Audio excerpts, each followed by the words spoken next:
In addition to creating nested lists and nested if statements, you can also write nested loops. That is, a loop within a loop. Now, the same looping concepts and syntax will apply. However, with a nested loop structure, the inner loop will always finish running through all of its iterations before the outer loop moves to its next iteration. Let's take a look at a basic example here using a for loop.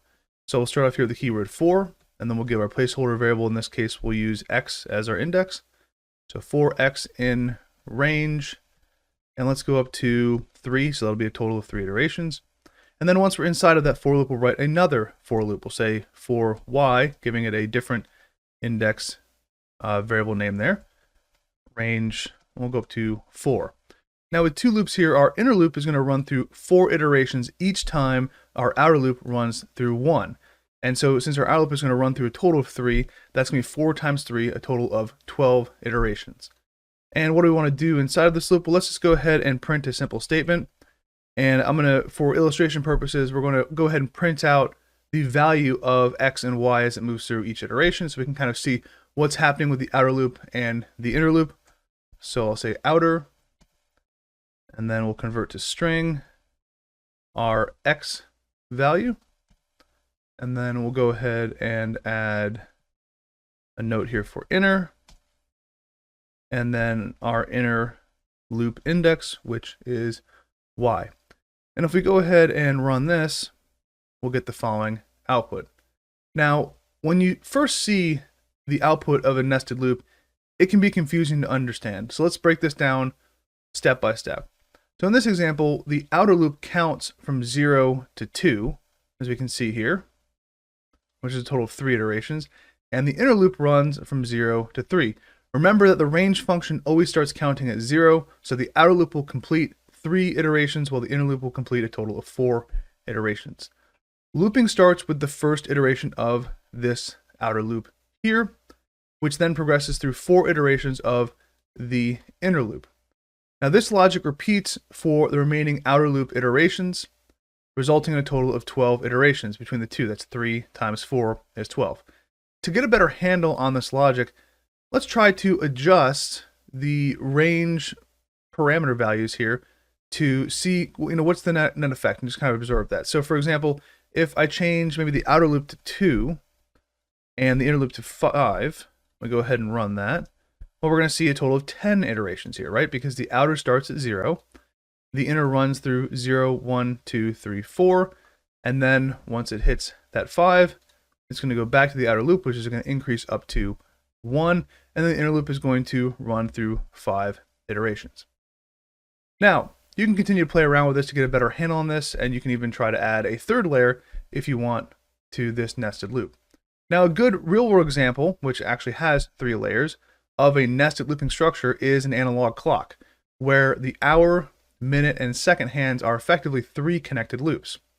The second hand, as we know, completes 60 position movements around the clock, 1 complete rotation, before the minute hand can move 1 position. Likewise, the minute hand goes through 60 position movements before the hour hand can move 1 position. In this example, the hour hand is the outermost loop with the minute and second hand at the first and second nested layers, respectively. Now, since a clock is essentially an infinite loop, we don't want to build an infinite loop, so let's build a simple nested looping structure using while loops to progress through 1 complete hour. So let's just start off here by initializing some variables. So I'll make a variable for hour, minute, and second, and let's set all 3 of those to 0, essentially as if time is at time 0. And then I'm going to create a variable here to keep track of our total iterations. And why am I going to do this? Well, if we think through this logically, within a 1 hour period, well, our second hand is going to move 60 positions for every minute, and our minute is going to move 60 positions for every hour.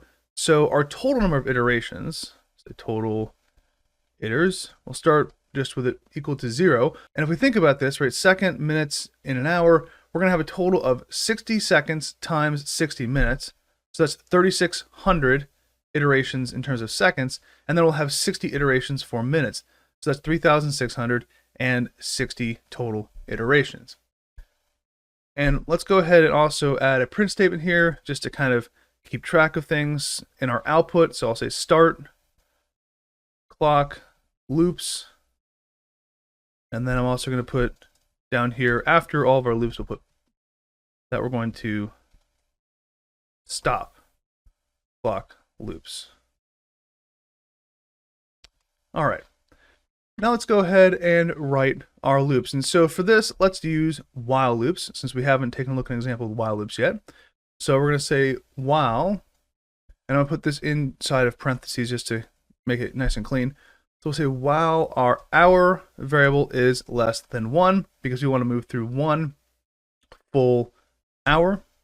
And so we're going to call this our outer hour loop. And then once we're inside of that, let's go ahead and write our second loop. And this will be our first level nested minute loop.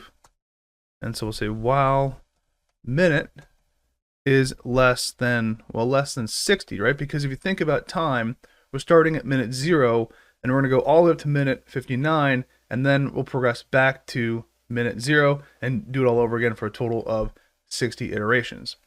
So that'll be our first layer. And don't forget your colons here, right? Just like we did up here, we had our colons at the start of our loops.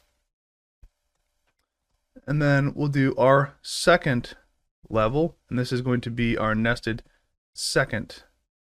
This is the second hand loop here. And then we'll say while, and the same thing, while second is less than 60, right? Because it's going to go from 0 to 59, just like with minutes. All right, now let's think through this again very logically.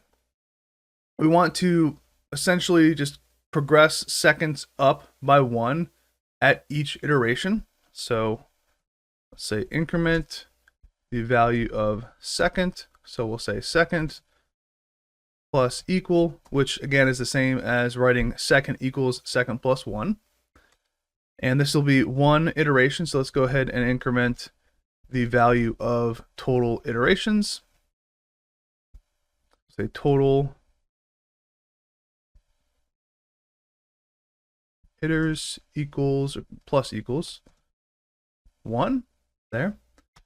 And then let's go ahead and print current timestamp. And so that's going to be our hour, minute, and second. So I'm going to say print, and then we're going to do convert to string our hour plus, I'm going to go ahead and put a colon here,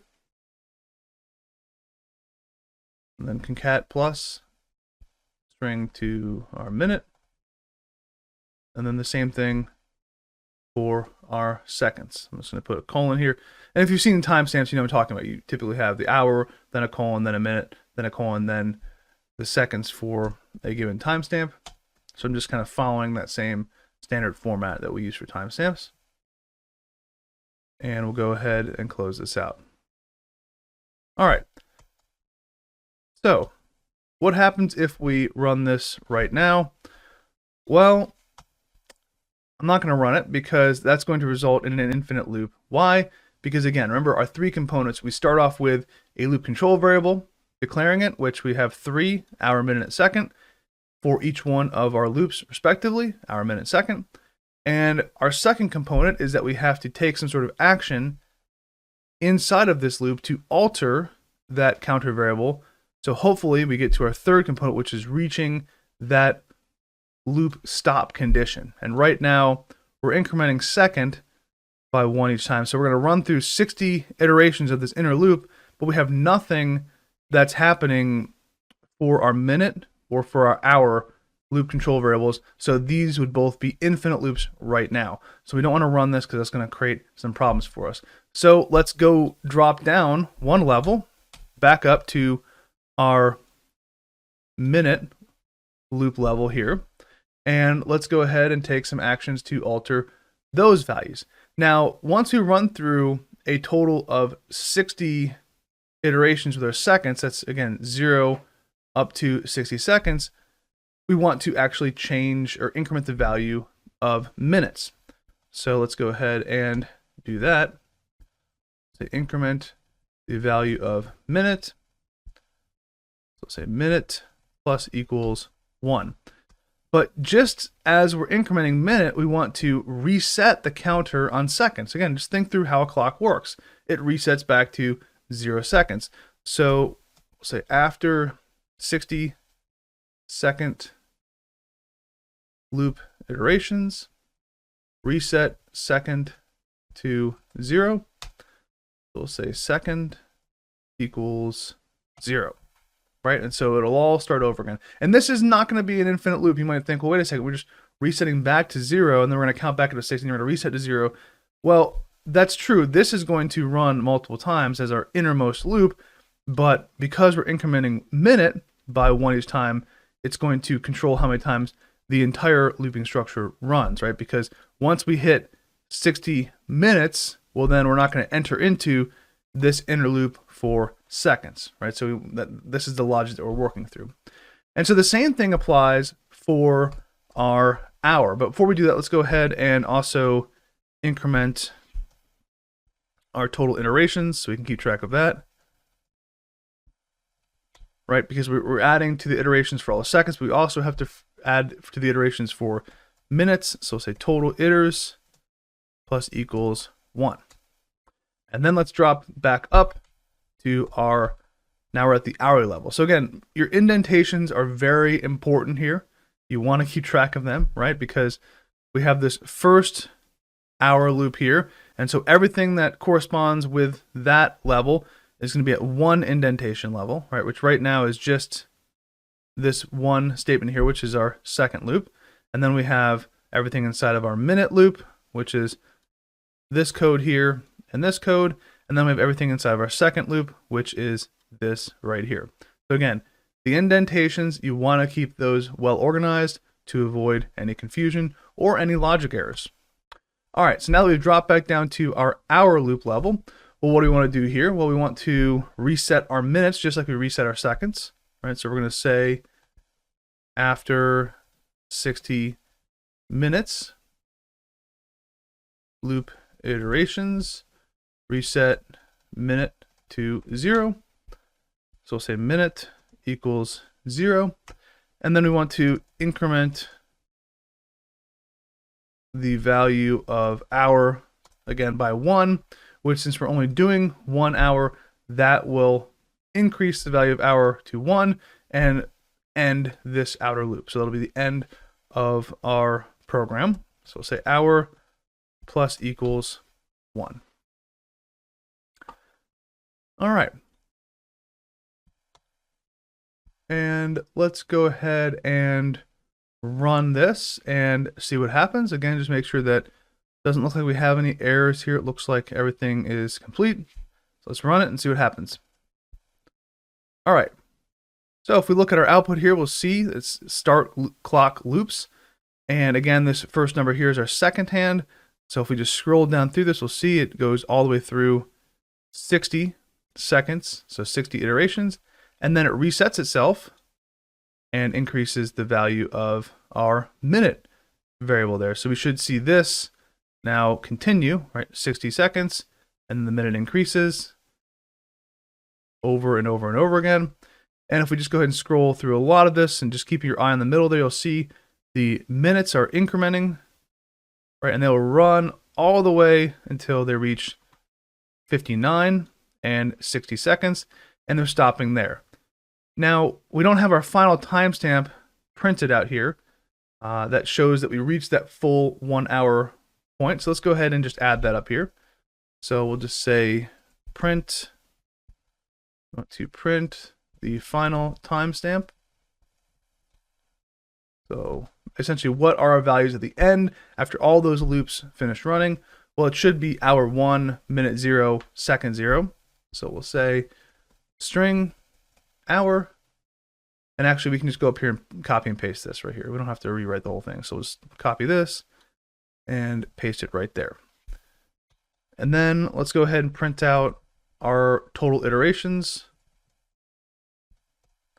So we'll just say print, and then I'm going to have a little note here, total number of iterations. And then we have to convert to string our total iters variable there.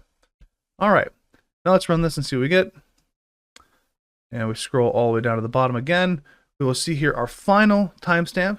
All right, after we reach 59 minutes and 60 seconds, our clock is reset now to 1 hour. For a single hour, that correlates to 3,600 second-hand iterations and 60 minute-hand iterations for a total of 3,660 iterations. Now, this is, I understand, a complicated example. This is probably the most complicated example we've covered so far, but I encourage you to spend some time going through this code. If you don't quite understand some things, try to change some of these values and see what the net effect is. If you have any errors in your code, you can go back and review this video, but this is one of those things that you really do have to practice to get a really solid understanding of how these nested looping structures work.